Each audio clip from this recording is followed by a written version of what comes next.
Wow, Edu Tudo effort sa panliligaw kay Beyonce, Kalingap Rab napapansin din pala ito kay Edo.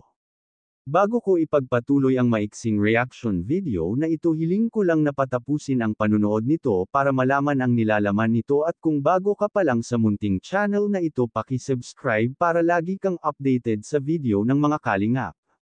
At pakisuportahan natin ang ama ng Kalingap na Val Santos Matubang, Ate Edna Vlog at si Kalingap Rab. Isang mapagpalang araw sa inyong lahat mga Kalingap, at shoutout nga pala sa patuloy na sumusuporta sa aking YouTube channel, lalong-lalo na sa mga viewers natin na walang sawang nanunood at sumusuporta. Maraming salamat.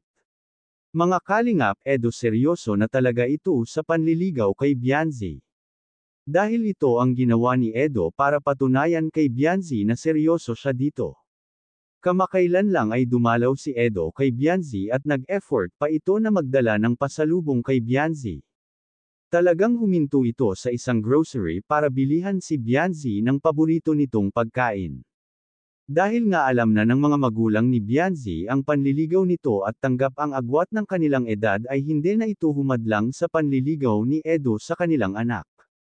Pero kahit ganun ang nangyari, ay matyaga na nanliligaw si Edo kay Beyonce at handa itong maghintay sa tamang edad ni Beyonce. At sa tingin naman natin ay parang nahuhulog na rin ang loob ni Beyonce kay Edo. Dahil kung matatandaan natin sa huling vlog nila, ay binigyan ni Beyonce ng pag-asa itong si Edo.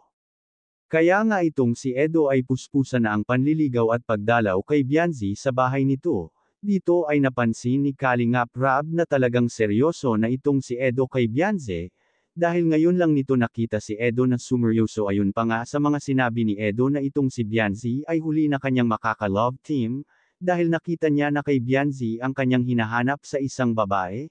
Hanggang dito na lang ang update ko mga Kalingap, maraming salamat at God bless sa inyong lahat.